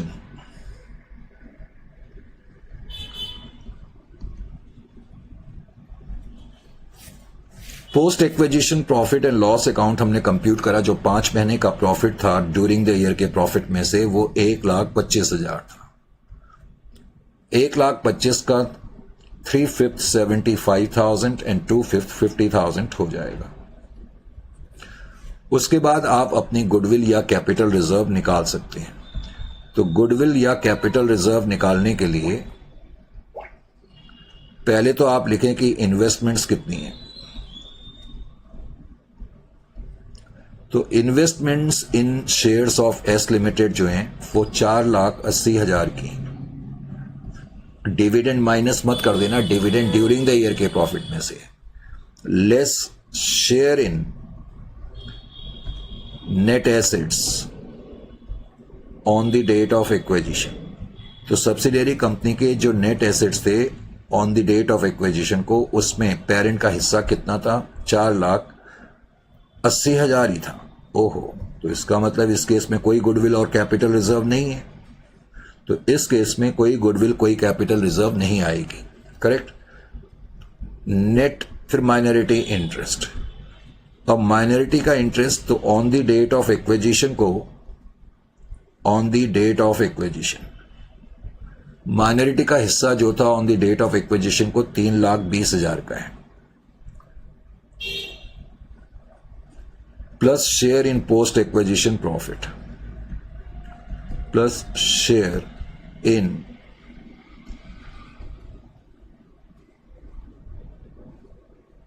post acquisition profit. Share in post acquisition profit 50,000 है, ये भी कोई प्रॉब्लम की बात नहीं।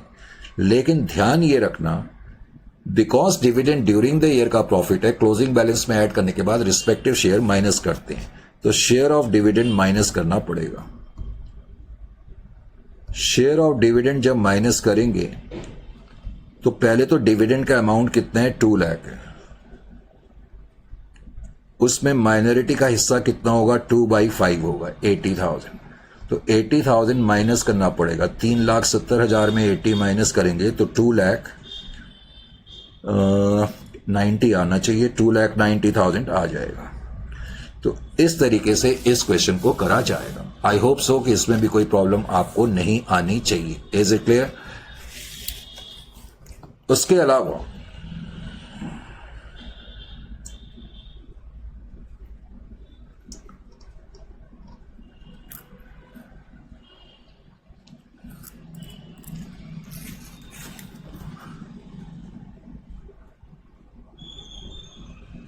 अब उसके अलावा क्वेश्चन नंबर 25 है, ये मैं अभी कराता हूं, लेकिन 5 मिनट का हम ब्रेक लेंगे और उसके बाद फिर इसको आगे कंटिन्यू रखेंगे। Is it clear to you? Question number 25 अभी मैं लेता हूं 5 मिनट्स के ब्रेक के बाद।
So welcome again. तो बेटे क्वेश्चन नंबर 25 मैंने कहा था मैं अब कराऊंगा आपको, तो क्वेश्चन नंबर 25 भी आपके मॉड्यूल का ही क्वेश्चन है। From the following summarised balance sheet of H limited and its subsidiary S limited drawn up to 31st of March 2023। और ऐसा क्वेश्चन हम पहले भी कर चुके हैं। कहता है reserves and profit and loss account of S limited include 25,000 and 15,000 respectively. आपको याद होगा on the date of acquisition of shares. Question में डेट उसने नहीं दी कि कौन सी तारीख को हमने, फिर अब इसने आगे जाके दी है, लेकिन respectively on the date of acquisition 80% of shares by H limited on 1 April 2022। वैसे अगर नहीं भी दी होती तो हम ईयर की बिगनिंग की डेट को ही मानते। तो ध्यान ये रखना है कि रिजर्व में बैलेंस 25,000 का है, प्रॉफिट और लॉस अकाउंट में जो बैलेंस है वो 15,000 का है बिगनिंग की डेट को। इस क्वेश्चन में भी कह रहा है मशीनरी की बुक वैल्यू 1 लाख की थी और फर्नीचर की बुक वैल्यू 20,000 की थी, जिसको कि एस लिमिटेड ने रीवैल्यू करा 1,50,000 पे और 15,000 पे रिस्पेक्टिवली ऑन 1/4/2022। आपको याद होगा ठीक ऐसा क्वेश्चन हमने इससे पहले करा था। फिर कह रहे हैं जो ये रीवैल्यूएशन हुआ for the purpose of fixing the price of the shares. इस लाइन का मतलब है जब हम इन्वेस्टमेंट करते हैं सब्सिडियरी कंपनी में तो हम क्या प्राइस एक शेयर के लिए पे करें, इस पर्पस के लिए कई बार सब्सिडियरी कंपनी के एसेट्स और लायबिलिटी को रीवैल्यू करा जाता है। अब उसने ये भी बताया rate of depreciation computed on the basis of useful life. देखो इस क्वेश्चन में बस फर्क क्या है कि तुम्हें रेट ऑफ डेप्रिसिएशन पहले से ही दिया हुआ है। तो रेट ऑफ डेप्रिसिएशन तुम्हें दिया हुआ है 10%, 15%, ये और भी अच्छी बात है। अच्छा जी, फिर समराइज्ड बैलेंस शीट तुम्हें दी हुई है दोनों कंपनी की। Summarised balance sheet, summarised balance sheet में जो है नॉन करेंट एसेट के अंदर तुम्हें फिक्स्ड एसेट लिखा है, वैसे property plant and equipment, machinery और फर्नीचर हैं। खास तौर से सब्सिडियरी कंपनी को तुमने देखना चाहिए। सब्सिडियरी कंपनी का क्लोजिंग बैलेंस 90,000 है और 17,000 तुम्हें दिया हुआ है। उसके अलावा फिर क्वेश्चन में अदर नॉन करंट एसेट्स तुम्हारे पास है दोनों कंपनी के। फिर उसके अलावा investment in non current investment में शेयर्स इन एस लिमिटेड, तो तुमने 800 शेयर्स खरीदे, 200 रुपए का एक शेयर खरीदा, कुल 1,60,000 रुपए तुमने दिए हैं। पॉइंट ये भी है वन। उसके अलावा टोटल है ये, और ऑपोजिट साइड में शेयर होल्डर्स फंड के अंदर शेयर कैपिटल तुम्हें दी है दोनों कंपनी की। और रिजर्व्स की पोजीशन ये है कि क्लोजिंग बैलेंस सब्सिडियरी कंपनी का 75 है, profit and loss account subsidiary company का 25,000 है। सब्सिडियरी कंपनी के रिजर्व और प्रॉफिट एंड लॉस अकाउंट को नोट करना पड़ता है। ट्रेड पेबल्स दिए हुए हैं, बस ये चीजें इस क्वेश्चन में दी हुई है और आगे कुछ नहीं दिया हुआ। और आगे कुछ नहीं दिया हुआ, हालांकि हमने जो ऐसा क्वेश्चन करा था, ये तो आपके मॉड्यूल का क्वेश्चन है, हमने उस क्वेश्चन के अंदर काफी एडजस्टमेंट्स इंक्लूड करके रखी हुई थी। अब क्वेश्चन सॉल्व नहीं है तो मेरे को आपको सॉल्व करके दिखाना पड़ेगा। तो सॉल्व करके दिखाने के लिए मुझे स्पेस भी चाहिए और मुझे क्वेश्चन भी चाहिए। तो खैर क्वेश्चन मुझे 99% याद ही रहता है, इसलिए कोई चिंता की बात नहीं है। तो मैं अपने लिए स्पेस क्रिएट कर देता हूं। चलो इस क्वेश्चन को यहीं से स्टार्ट करते हैं, फिर जहां स्पेस की जरूरत पड़ेगी ले लेंगे। करेक्ट, तो यहीं करा देते हैं, कोई चिंता की बात नहीं है। सबसे पहला स्टेप नॉर्मली हम जो करते हैं वो क्या करते हैं, नॉर्मली हमारा पहला स्टेप जो होता है, क्वेश्चन नंबर 25 कर रहे हैं पहले, तो सबसे पहले स्टेप पे हम लोग हमेशा एनालिसिस करते चले आए हैं। और खास तौर से जब क्वेश्चन कॉम्प्रिहेंसिव होता है तो हम तो एनालिसिस करते ही करते हैं। तो क्वेश्चन को ओपन करने के लिए सबसे पहले तो अकाउंटिंग ईयर की बिगनिंग की डेट 1/4/2022 रही होगी, क्योंकि अकाउंटिंग ईयर की एंड की डेट 31/3/2023 है। 31/3/2023 अकाउंटिंग ईयर के एंड की डेट है। करेक्ट। क्वेश्चन में यह भी दिया हुआ है कि इस तारीख को आपने कंट्रोल हासिल करा है। कंट्रोल जो आपने हासिल करा इस तारीख को ही हासिल कर लिया। तो इसका मतलब सारा का सारा accounting period post acquisition period हो गया। इसमें तो किसी तरीके का कोई डाउट नहीं होना चाहिए। जिस दिन तुमने कंट्रोल हासिल करा, हमने नीचे पढ़ा कि रिजर्व्स में 25,000 का बैलेंस था और प्रॉफिट एंड लॉस अकाउंट में बैलेंस 15,000 रुपीज का था। और ईयर के एंड में ये बैलेंस, रिजर्व्स का बैलेंस जो बैलेंस शीट में अभी अभी हमने देखा 75,000 रुपीज है और प्रॉफिट एंड लॉस अकाउंट का बैलेंस 25,000 है। ये चीजें भी हमने नोट कर ली। मेनली इस क्वेश्चन में ये दिया हुआ है कि जिस दिन आपने कंट्रोल हासिल करा, आपने 80% का कंट्रोल हासिल करा है, उस दिन रीवैल्यूएशन भी हुआ। और रीवैल्यूएशन के बारे में आपको ये दिया हुआ है कि जो बुक वैल्यू है मशीनरी की जो बुक वैल्यू है वो 1 लाख है और उसको तुमने रीवैल्यू जो करा है वो 1,50,000 पे करा है। एक तो ये दिया हुआ है क्वेश्चन में, और क्वेश्चन में ये दिया हुआ है कि जो आपका फर्नीचर है उसकी बुक वैल्यू कितनी थी भाई, 20,000 की थी, और उसको रीवैल्यू करा है लेकिन 15,000 पर। और अच्छी बात यह है कि तुम्हें रेट ऑफ डेप्रिसिएशन क्वेश्चन में ही दे दिया, हालांकि हम उसको कंप्यूट कर सकते हैं लेकिन वो क्वेश्चन में ही दिया हुआ है। एज ए क्लियरिटी ये चीजें तुम्हें क्वेश्चन में दी है। अब नॉर्मली जब हम क्वेश्चन को सॉल्व करते हैं तो सबसे पहले तो हम क्या करते हैं, नॉर्मली जब भी हम क्वेश्चन सॉल्व करते हैं तो सबसे पहले तो हम उसमें सबसे पहले तो डिग्री ऑफ कंट्रोल देख लेते हैं। तो डिग्री ऑफ कंट्रोल 80% 20% है। बिकॉज इस क्वेश्चन में रीवैल्यूएशन है तो दूसरे नंबर पे मैं रीवैल्यूएशन करूंगा। रीवैल्यूएशन करने के लिए वैसे तो मैंने तुम्हें कई बार बताया है कि सबसे पहला स्टेप तो आपका ये होना चाहिए कि आप rate of depreciation find out कर लो। और वैसे तो तुम्हें रेट ऑफ डेप्रिसिएशन क्वेश्चन में दिया है। पहले तो मैं रीवैल्यूएशन भी जो कर रहा हूं इस क्वेश्चन में, पहले हम रीवैल्यूएशन कर रहे हैं मशीनरी का, क्योंकि इसके क्वेश्चन में 2 हैं, मशीनरी का रीवैल्यूएशन कर रहे हैं। रेट ऑफ डेप्रिसिएशन फाइंड करने के लिए मैंने आपको बताया हुआ है कि आप बुक वैल्यूज को कंपेयर करेंगे। बुक वैल्यूज को, आपकी ओपनिंग बुक वैल्यू जो है क्वेश्चन में जो दी हुई है 1 लाख है, और बैलेंस शीट की डेट को क्लोजिंग वैल्यू आपको गिवन है। क्लोजिंग वैल्यू बैलेंस शीट की ईयर के एंड में 90,000 गिवन है। तो हम वैसे भी डेप्रिसिएशन निकालते तो वो 10,000 ही आता, और परसेंटेज कंप्यूट करते तो वो 10% ही आता। वैसे क्वेश्चन में तुम्हें रेट ऑफ डेप्रिसिएशन दिया ही है तो इस स्टेप को तुम इग्नोर भी कर सकते थे।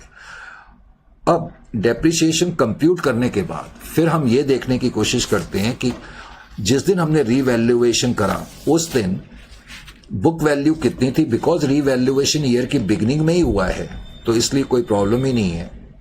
On the date of acquisition को, on the date of acquisition के दिन पहले तो रीवैल्यूड अमाउंट, मशीनरी का रीवैल्यूड अमाउंट कितना है भाई, 1,50,000 है। तो 1,50,000 आपने लिख दिया। रीवैल्यूड अमाउंट के बाद बुक वैल्यू भी on the date of acquisition को गिवन ही है 1 लाख की। तो इसका मतलब 50,000 का अप वैल्यूएशन हो गया, 50,000 अप वैल्यूएशन हो गया। ये मैंने मार्क ऐसे कर दिया, इसका मतलब अप वैल्यूएशन है। अब हम एडिशनल डेप्रिसिएशन भी कंप्यूट करते हैं, तो एडिशनल डेप्रिसिएशन भी आपने कंप्यूट करा। एडिशनल डेप्रिसिएशन कंप्यूट करने के लिए हम क्या करेंगे, एडिशनल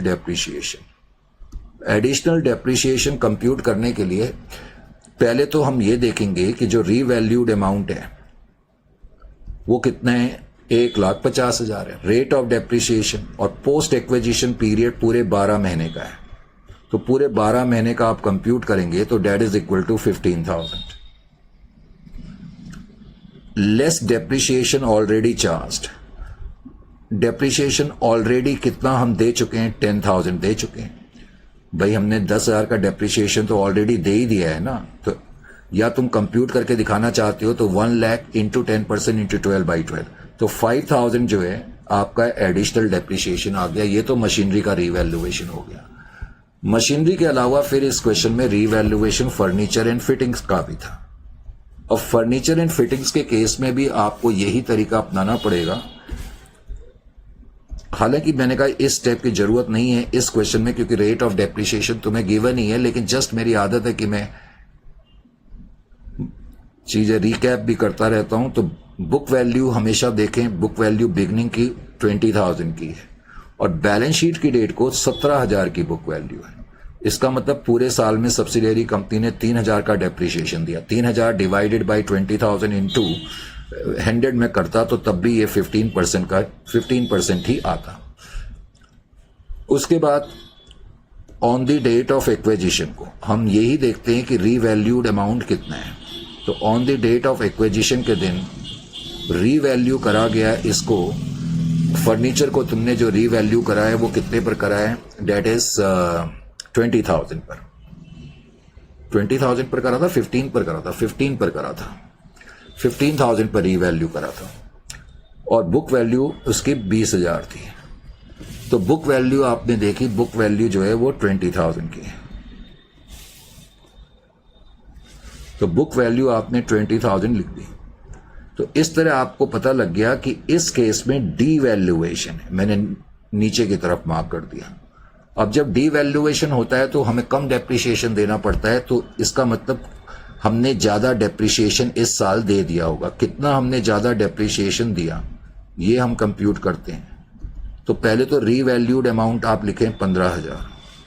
अब 15,000 पे 15% के हिसाब से आप डेप्रिसिएशन कंप्यूट कर लें पोस्ट एक्विजिशन पीरियड, जो कि पूरे 12 महीने का है। तो ये आपका आ जाएगा 2,250 और लेस डेप्रिसिएशन ऑलरेडी चार्ज्ड। तो इस साल मतलब कहने का यह है कि डेप्रिसिएशन इतना देना चाहिए था, लेकिन हम डेप्रिसिएशन कितना दे चुके हैं, डेप्रिसिएशन चार्ज वो हमने माइनस करना होता है। तो डेप्रिसिएशन 3,000 रुपये का हम चार्ज कर चुके हैं। तो इसका मतलब टोटल 750 रुपीज का हमने एक्स्ट्रा डेप्रिसिएशन दे दिया। तो ये डेप्रिसिएशन हमें अब कम करना पड़ेगा, ये हमारे लिए गेन है। Is it clear to you? तो ये चीजें तो आपके लिए कोई प्रॉब्लमेटिक होनी ही नहीं चाहिए।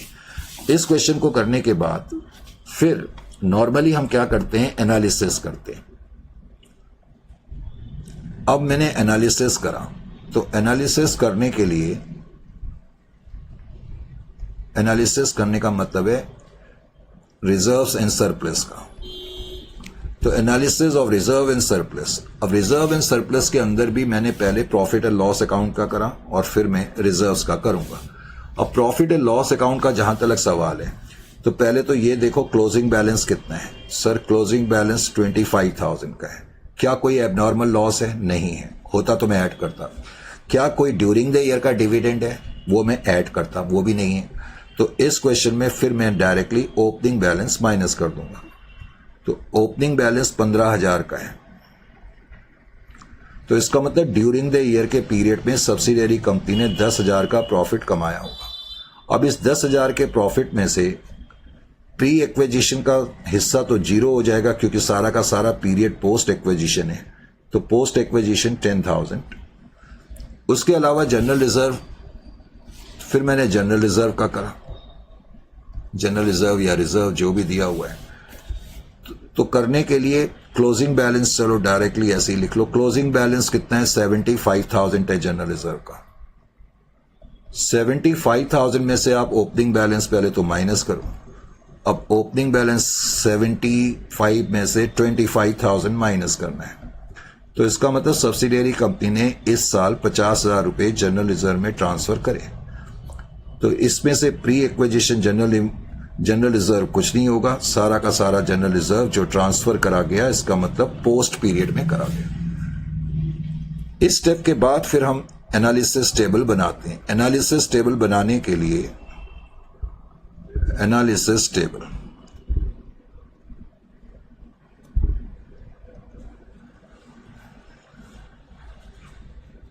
Amount, holding company and minorities. तो सबसे पहले तो date of acquisition. Date of acquisition के दिन सब्सिडियरी कंपनी की शेयर कैपिटल कितनी है? 1 लाख रुपए की शेयर कैपिटल है। 1,000 शेयर 100 रुपए वाले 1 लाख। फिर आप profit and loss account add करें। Profit and loss account, because तुमने बिगनिंग की डेट को ही कंट्रोल एक्वायर करा है, तो बिगनिंग की डेट को यानी कि ओपनिंग बैलेंस ही आपको ऐड करने की जरूरत है। इसी तरह से जनरल रिजर्व, बिगनिंग की डेट को जिस दिन आपने एक्वायर करा, जनरल रिजर्व में 25,000 का बैलेंस है। अब इस क्वेश्चन में रीवैल्यूएशन रिजर्व, बिकॉज एक तो अप वैल्यूएशन हुआ था मशीनरी में तो अप वैल्यूएशन हुआ था 50,000, वो तो आप ऐड करेंगे। लेकिन फर्नीचर में डी वैल्यूएशन हुआ था 5,000 का, वो आप माइनस करेंगे। Is it clear to you?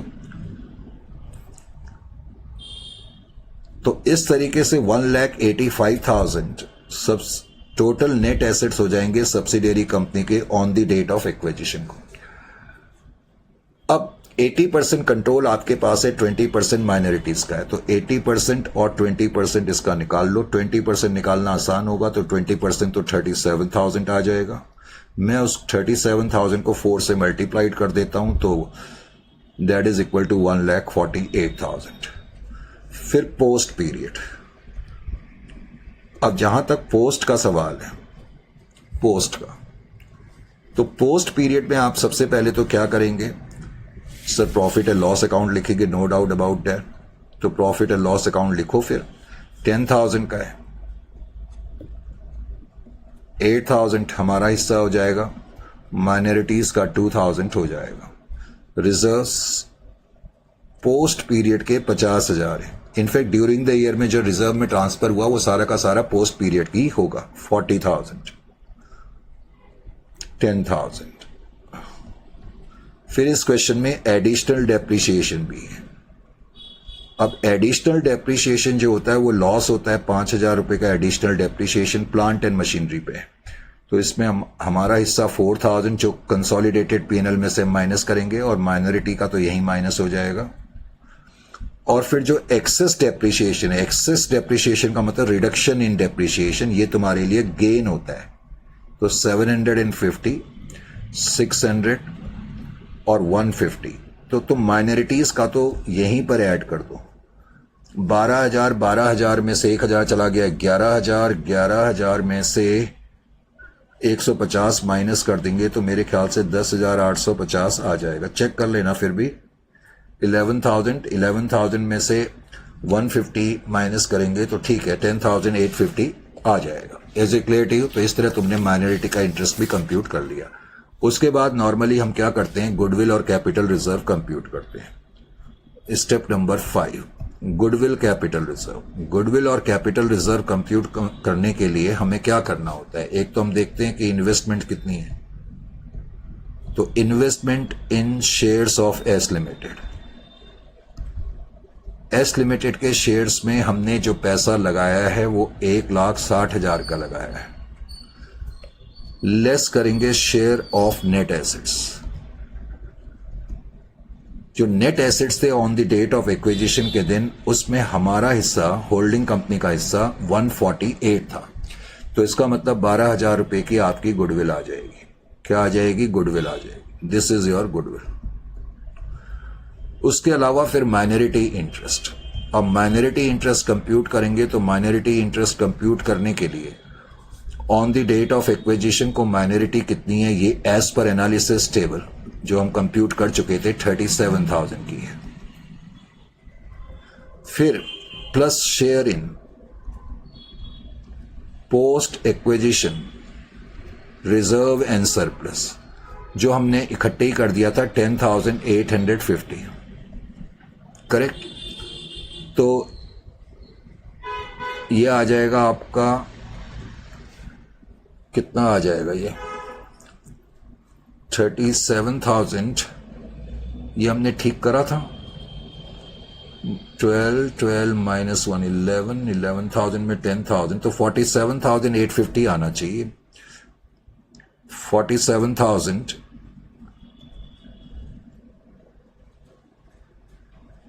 47,850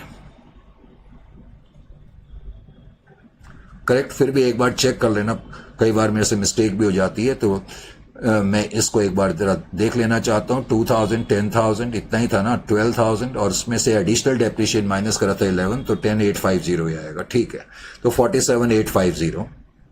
उसके अलावा फिर कंसोलिडेटेड बैलेंस शीट आप बना सकते हैं। अब कंसोलिडेटेड बैलेंस शीट तो कम से कम आपको खुद बना लेनी चाहिए, इतने क्वेश्चन हमने करे हुए हैं। इक्विटी एंड लायबिलिटी में सबसे पहले तो हम लिखेंगे share holders fund. Share holder funds के अंदर भी पहले मैं लिखूंगा 1 इक्विटी। शेयर होल्डर फंड के अंदर जस्ट वेट, शेयर कैपिटल हम पहले लिखेंगे। तो जो शेयर कैपिटल है आपकी, शेयर कैपिटल, वो तो केवल और केवल होल्डिंग कंपनी की आएगी, ये आपको मालूम है। उसके अलावा रिजर्व्स एंड सरप्लस लिखेंगे। रिजर्व एंड सरप्लस में भी चलो पहले रिजर्व्स लिख दिए। होल्डिंग कंपनी का जो क्लोजिंग बैलेंस है पहले तो आप उसको लिखें 2 लाख, और फिर होल्डिंग कंपनी ने पोस्ट एक्विजिशन जनरल रिजर्व कितने का कमाया, 40,000 का, तो 2,40,000। रिजर्व्स के बाद फिर प्रॉफिट एंड लॉस अकाउंट आप लिखेंगे। होल्डिंग कंपनी का प्रॉफिट एंड लॉस अकाउंट कितने का है? 1 लाख का है बैलेंस शीट में। फिर पोस्ट पीरियड में जो प्रॉफिट एंड लॉस अकाउंट है उसमें आपका हिस्सा 8,000 का था। 10,000 का प्रॉफिट था, आपका हिस्सा 8,000 का था। एडिशनल डेप्रिसिएशन माइनस करना मत भूलना। एडिशनल डेप्रिसिएशन 5,000 में से 4,000 आपका हिस्सा था। एक्सेस डेप्रिसिएशन में जो आपका शेयर है वो ऐड करते हैं। एक्सेस डेप्रिसिएशन, एक्सेस डेप्रिसिएशन में आपका हिस्सा मेरे ख्याल से 800 रुपए का था। एक्सेस डेप्रिसिएशन कितना था? 750, 600 रुपए का था। तो 600 रुपए आपका हिस्सा था। तो 600 रुपए जो है एक्सेस डेप्रिसिएशन आप ऐड करेंगे। 1,08,000, 1,04,000, 1,04,000 में 600 ऐड कर देंगे तो 1,04,600। उसके अलावा रिजर्व एंड सरप्लस के अंदर आपको माइनॉरिटी इंटरेस्ट भी लिखना पड़ता है, लेकिन सेपरेट लाइन आइटम के रूप में। तो 47,850 कितना निकला है? 47,850। उसके अलावा फिर कोई नॉन करंट लायबिलिटी तो नहीं है, करंट लायबिलिटी है। करंट लायबिलिटी में जो फिगर्स हैं 1,50,000 और 57,000, बस आपने ये मिला करके लिख देनी है। तो आउटर कॉलम में आप 2,07,000 लिखेंगे। Is it clear to you? ये आपके मॉड्यूल का ही क्वेश्चन है। उसके अलावा चलो अभी एसेट साइड भी बना देता हूं, थोड़ी सी जगह कम पड़ रही है तो मैंने एसेट्स इस तरह बना दिए, ठीक है। तो एसेट साइड में, एसेट साइड, जस्ट वेट। तो एसेट साइड में सबसे पहले तो आप क्या लिखेंगे? पहले तो एसेट्स। एसेट्स के अंदर भी 1 non current assets. Non current asset के अंदर भी सबसे पहले तो आप लिखेंगे property plant and equipment. Property plant and equipment के अंदर टेंजिबल के अंदर आपकी एक तो मशीनरी है। अब मशीनरी जो थी वो 3 लाख की है। सब्सिडियरी की 90,000 है बैलेंस शीट में जो गिवन है, प्लस अप वैल्यूएशन हुआ। अप वैल्यूएशन 50,000 आप ऐड करेंगे, लेस करेंगे total additional depreciation. Total additional depreciation जो आपने दिया था वो 5,000 का दिया था, वो माइनस करना है। तो इस तरह मशीनरी तो आ जाएगी 4,35,000 की। मशीनरी के अलावा फर्नीचर एंड फिटिंग्स हमें दिया हुआ था, तो फर्नीचर एंड फिटिंग्स भी आप इसी पैटर्न के साथ लिखेंगे। पहले तो जो बैलेंस शीट में वैल्यूज हैं 1,50,000 पेरेंट की, माइनॉरिटीज की 17,000 की। फिर डीवैल्यूएशन हुआ था, डीवैल्यूएशन, वैल्यू फॉल हो गई थी 5,000 से,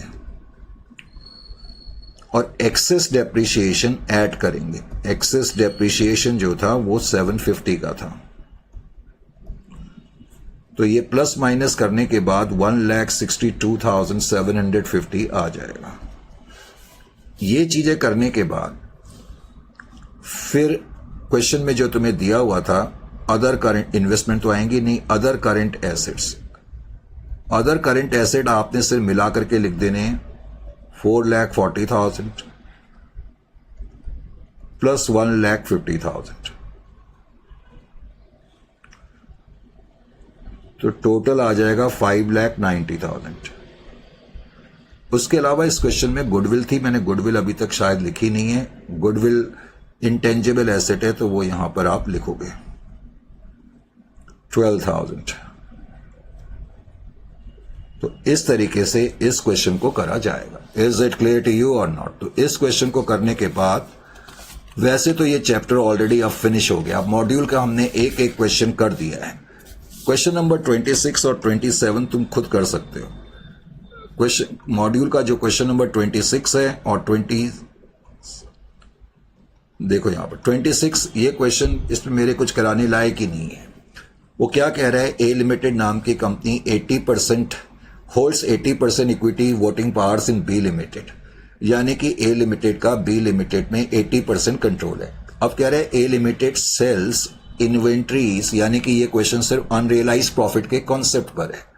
कहता है ए लिमिटेड ने इन्वेंट्री बेची जिनकी कॉस्ट 180 लाख की थी, लेकिन हमने बेचा 200 लाख में। और कह रहे हैं कि सारी की सारी इन्वेंट्रीज बी के पास पड़ी हुई हैं ईयर के एंड में, सारी की सारी इन्वेंट्री बी के पास पड़ी हुई है ईयर के एंड में।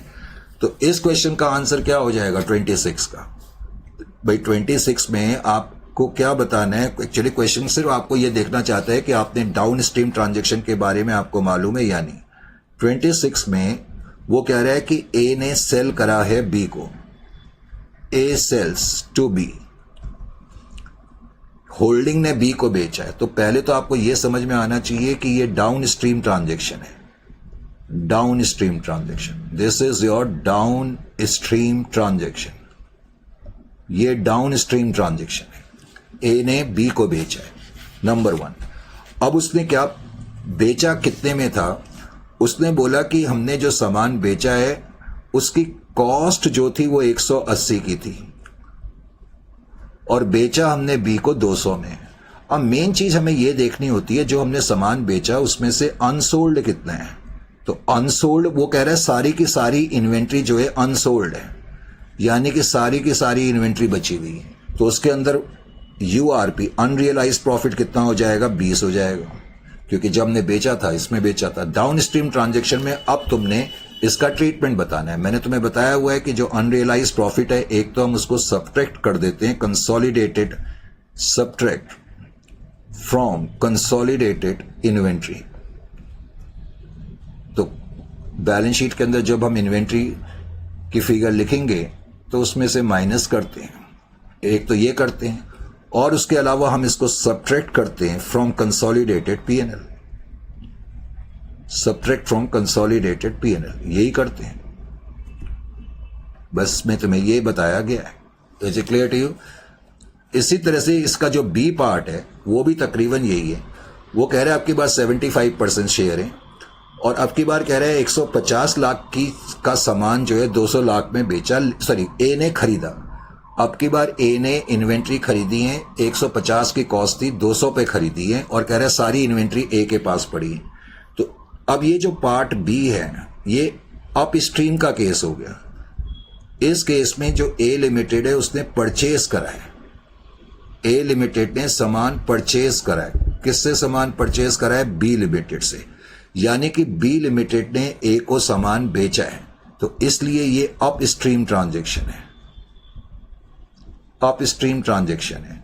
और वो कह रहे हैं 150 तो कॉस्ट थी और बेचा हमने 200 लाख में, 200 लाख में, तो प्रॉफिट 50 का था। लेकिन बिकॉज ए ने सामान खरीदा है तो ए के पास अनसोल्ड इन्वेंट्री कितनी बची हुई है? सर अनसोल्ड इन्वेंट्री जो बची हुई है ए के पास वो पूरी की बची है, पूरी बची हुई है, 200 की पूरी बची है। तो इसका मतलब अनरियलाइज प्रॉफिट कितना हो जाएगा? 50 लाख ही हो जाएगा। अब ये जो 50 लाख है, पहला ट्रीटमेंट तो यही होगा कि हम इसको सब, यानी कि एक ट्रीटमेंट तो यही होगा सब्ट्रैक्ट फ्रॉम कंसोलिडेटेड इन्वेंट्री। और जो दूसरा ट्रीटमेंट है, दूसरे ट्रीटमेंट में ये है कि हम जो होल्डिंग कंपनी का शेयर है, जो 50 लाख का ये अनरियलाइज प्रॉफिट है, उसमें 75% शेयर होल्डिंग कंपनी का होगा और वो माइनस कर देंगे उनके कंसोलिडेटेड पीएनएल से। और जो माइनॉरिटी का इंटरेस्ट होगा 50 लाख में 25%, वो माइनॉरिटी के इंटरेस्ट में से माइनस कर देंगे, माइनॉरिटी के इंटरेस्ट में से माइनस कर देंगे। बस ये चीज इसमें बता दी 26 में। उसके बाद क्वेश्चन नंबर 27 भी आपके मॉड्यूल का ही क्वेश्चन है, क्वेश्चन नंबर 27, करेक्ट। तो मैं सोच तो रहा था कि आज मैं इसको रैप अप कर लूंगा, लेकिन अब इसमें लास्ट क्वेश्चन बच गया, एक तो 27, उसके बाद भी मैंने इसमें कुछ टॉपिक ये दिए हुए हैं, क्वेश्चन नंबर 28, 29 और 30। लेकिन ये जो टॉपिक है ना, इनमें से कोई आपके लेवल पे क्वेश्चन नहीं पूछा जाएगा, चिंता मत करें। लेकिन मैं इसको भी कराऊंगा, तो नेक्स्ट सेशन में इसको हम फिनिश अप करेंगे, करेक्ट। तो नेक्स्ट सेशन में फिर ये फिनिश अप आपका हो जाएगा। Is it clear to you? और मैंने ये बहुत सारे एमसीक्यूज पीछे डाले हुए हैं, तो एमसीक्यूज को भी आप एक बार देख लेना। तो this is how we normally do each and every chapter. तो इतना भारी भरकम चैप्टर है और इसको किस तरीके से कराया गया है, अब आप सारी फैकल्टीज की क्लासेस को देखें और नतीजा खुद निकालें। Is it clear? So on such occasion, we take leave of you for the day. Shall meet you in the next session.